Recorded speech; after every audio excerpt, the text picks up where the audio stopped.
Assalamualaikum warahmatullahi wabarakatuh. Apa kabar semuanya anak-anak Ustadz? Mudah-mudahan kita dan keluarga kita semuanya dalam keadaan sehat walafiat serta selalu dalam lindungan Allah Subhanahu wa taala. Oke, baik anak-anak Ustadz, kita akan melanjutkan pelajaran agamanya ya. Namun sebelum kita belajar, marilah sama-sama kita membaca doa terlebih dahulu. Bismillahirrahmanirrahim. Rabbi jidni ilma warzuqni fahma wa amalan mutaqabbala ya arhamar rahimin.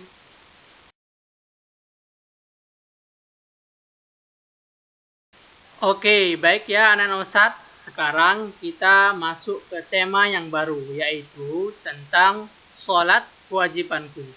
Dengan subtema inti ibadah sholat.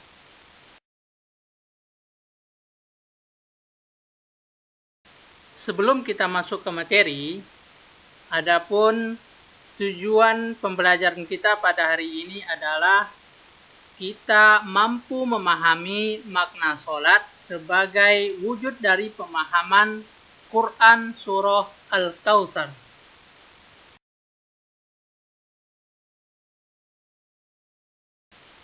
Selanjutnya, anak-anak Ustadz, adapun nilai karakter Al-Fityan yang ingin dicapai pada materi hari ini adalah kita terbiasa sholat 5 waktu dengan tertib.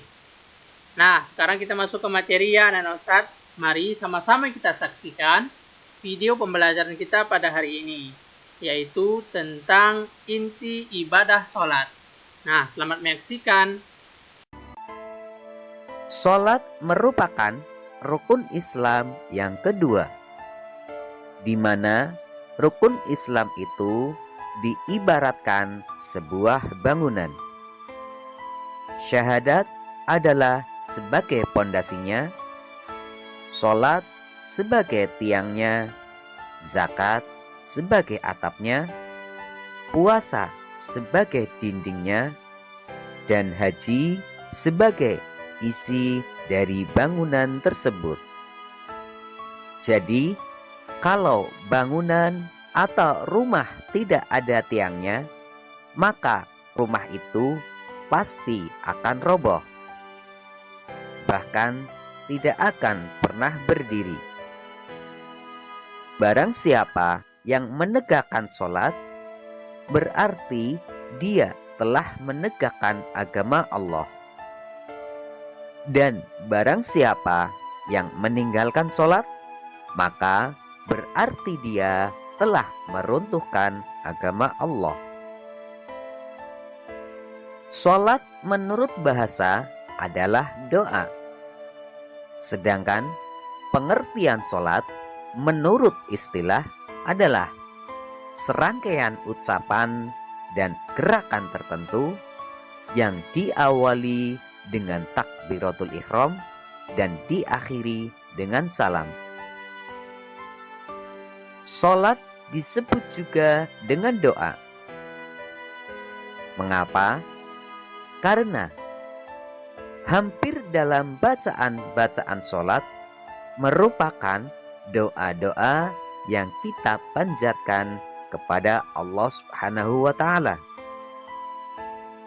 Sholat dilaksanakan untuk membuktikan pengabdian diri kita kepada Allah Subhanahu wa ta'ala.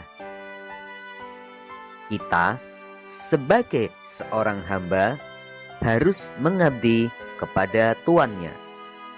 Salah satu caranya adalah dengan sholat. Melaksanakan sholat berarti menyembah Allah Subhanahu wa ta'ala, berdoa memohon ampunan, dan bersyukur kepada Allah Subhanahu wa ta'ala atas segala kenikmatan yang diberikan kepada kita. Sholat merupakan kewajiban bagi setiap umat Islam, dan dalam pelaksanaannya sudah ditentukan waktunya. Sholat yang wajib ada 5 waktu. dan jumlah rakaatnya ada 17. Rinciannya adalah sholat subuh 2 rakaat, sholat duhur 4 rakaat, sholat asar 4 rakaat, sholat maghrib 3 rakaat, dan sholat Isya 4 rakaat. Adapun waktu dalam pelaksanaan sholat adalah: yang pertama adalah waktu sholat subuh, yaitu mulai terbitnya fajar shiddiq sampai dengan terbitnya matahari.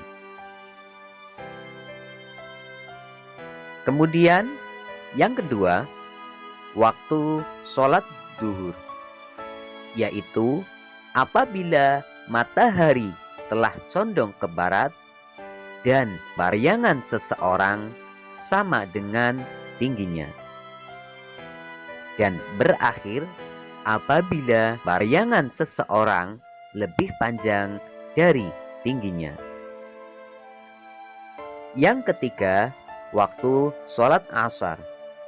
Waktu sholat asar yaitu apabila bayangan seseorang lebih panjang dari tingginya dan berakhir apabila matahari terbenam atau munculnya mega merah atau awan yang berwarna merah. Yang keempat yaitu waktu sholat maghrib. Waktu sholat maghrib dimulai terbenamnya matahari atau munculnya mega merah atau awan yang berwarna merah dan berakhir apabila mega merah atau awan merah sudah hilang atau munculnya mega putih. Yang kelima, waktu sholat Isya. Waktu sholat Isya yaitu mulai hilangnya mega merah atau munculnya mega putih dan berakhir sampai dengan terbitnya fajar shiddiq. Orang Islam yang berkewajiban melaksanakan sholat adalah muslim yang sudah akil atau baligh atau dewasa. Bagi seorang anak yang belum baligh tapi sudah berumur 7 tahun, ibadah sholat seharusnya sudah dibiasakan. Karena Rasulullah Shallallahu Alaihi Wasallam menyampaikan kepada orang tua kita dalam hadisnya, yaitu agar menyuruh anaknya sholat sejak usia 7 tahun. Anak-anakku yang solih dan solihah, sholat merupakan ibadah yang pertama kali akan dihisab atau dihitung pada hari kiamat. Apabila sholat kita baik, maka semua amal ibadah kita insya Allah menjadi baik. Dan sebaliknya, jika sholat kita jelek, maka semua amal ibadah kita menjadi jelek pula. Sholat berfungsi mencegah kita dari perbuatan keji dan mungkar. Maksudnya adalah dengan kita sholat, ketika kita akan melakukan perbuatan yang tidak baik, maka kita akan mengingat Allah Subhanahu wa Ta'ala.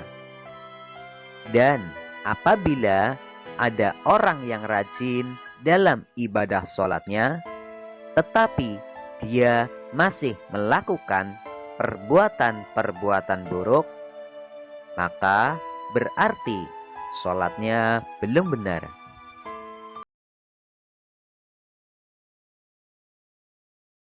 Nah, demikian ya anak-anak Ustadz video pembelajaran kita pada hari ini.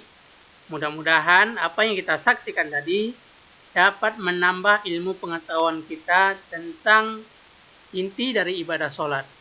Mudah-mudahan dapat kita laksanakan dan kita terapkan dalam kehidupan kita sehari-hari. Serta kita bisa sholat tepat pada waktunya. Jangan lagi kita melalaikan ibadah sholat. Nah, oke baik anak Ustadz. Sekarang adapun tugas Ananda di rumah ialah ayo berlatih. Ya, 1. Kata sholat artinya. 2. Pengertian sholat adalah. 3. Sholat dilaksanakan untuk membuktikan titik kepada Allah Subhanahu wa Ta'ala. Yang keempat, melaksanakan sholat berarti memohon titik kepada Allah Subhanahu wa Ta'ala. Dan yang kelima, sholat merupakan ibadah yang pertama titik pada hari kiamat. Nah, adapun bentuk tagihannya Ananda sekalian ialah berupa foto. Jangan lupa tuliskan nama lengkap dan kelasnya. Dikirim ke Ustadz ya.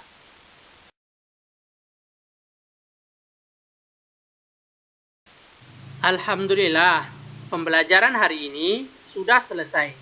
Insya Allah kita bertemu kembali di video pembelajaran berikutnya.